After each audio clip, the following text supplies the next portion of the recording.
Hi everyone, I'm Ana-Andreea and I'm a PhD student at Columbia University in the CS department. Today I'll present our work on seeding network influence in bias network and the benefits of diversity. This is work done jointly with my collaborators Jessie Shinihan and Augustine Chantrop, both from Columbia as well. So the problem of social influence maximization tackles the way the information spreads into a network, and this has great ramifications in the news that we read, the technologies and opportunities that we hear about, in the way marketing promotions are being run, from viral marketing to advertisement, and probably most importantly, in public health issues. Recent works have tried to model the way information spreads into communities for diffusion of microfinancing loans, as well as informing population about HIV among the homeless youth. So the access to information is access to opportunity and healthcare, and this becomes even a more pressing problem with COVID-19 as people are trying to understand how to design effective healthcare-related guidelines to inform as many people as possible. This differs from running marketing promotions, since in those cases, the objective is to target a subpopulation that is interested in that product, while for public health issues, you would want to run larger campaigns in order to get the information to as many people as possible. And this is the setup that we're working with in this talk as well. The question is not only how to make sure the information reaches as many people as possible, but to make sure that information reaches different communities in a representative way, such that vulnerable communities are not left out of the loop. So the main question we're tackling in this paper is how do we design social influence campaigns that are fair? Theoretically, this problem has been defined as, given a network, the scope is to diffuse an information within this network such that it will reach as many people as possible. So you would start from a set of early adopters, also called seeds, and give them this information. They send this information to their friends, who they send it to their friends, and they adopt it with a certain probability in a process that cascades, and in the end, a subpopulation will receive this information called the outreach. The goal is to choose the early adopters in a strategic way such that to maximize the outreach. And classical methods have focused on choosing the early adopters based on popularity in a greedy manner, based on centrality measures, and so on. These methods have shown to reproduce bias that exists in networks. So for example, as you can see in this photo, if you're choosing early adopters from a majority community, you might leave out a minority community out of the loop in the outreach as well. So the main question in this paper is what kind of diversity interventions are helpful?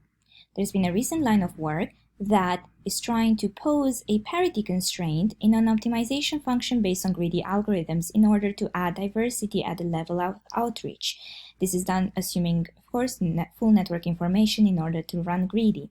And this method has been shown to exhibit a fairness-efficiency trade-off. So the more fair you are in terms of who gets this information, the fewer people you will reach overall. We take a different approach in this paper, and we focus on centrality measures such as degree and distance centrality, acknowledging that in reality networks are partially known and greedy algorithms are expensive. Beyond that, we add interventions at the level of early adopters and see how they cascade into the outreach as well. In doing so, we aim to tap into inactive communities, and we are able to show that actually more equity is able to increase the efficiency, in this case, the outreach. I'm going to spend the rest of the talk describing this result and the intuition behind it. So, the vision is that bias in this case is actually a sign of inefficiency, and if you're choosing early adopters in a biased way, that's going to show up in the outreach as well. And that bias actually shows that you have communities that you have never tapped into and who have never received that information. So including them can actually increase your outreach.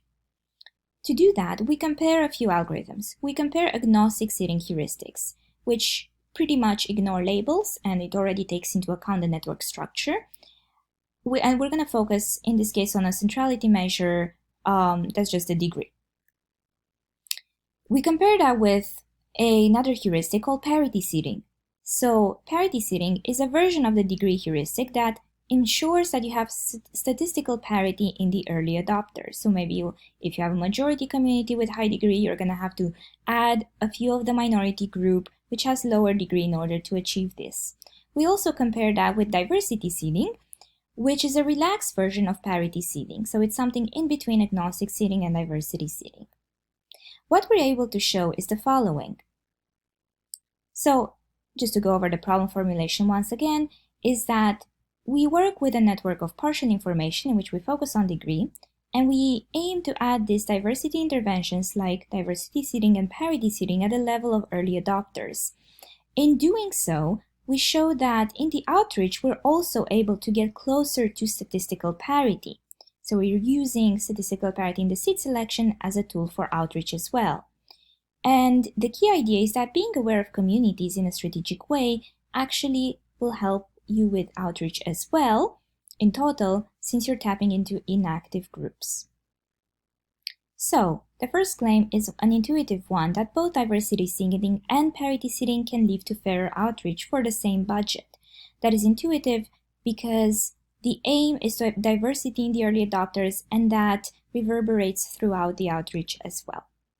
The second claim is that both diversity seeding and parity seeding can outperform agnostic seeding in outreach for certain conditions. When does that happen? It happens when you have a large enough campaign.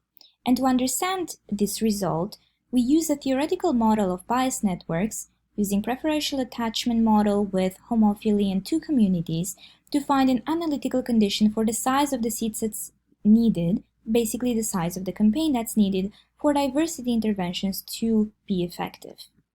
So what we see is that when you have a small enough campaign, agnostic seeding performs better. So diversity interventions are fairer, but they don't get a bigger outreach. When you have a large campaign where your seed set budget is quite large, then parity seeding performs better. And it performs better both in terms of fairness and in outreach. However, in many cases, we don't have a large budget available to us when performing social influence maximization. So for medium campaigns, we show that diversity seeding can actually perform better. And it performed better than both agnostic seeding and parity seeding.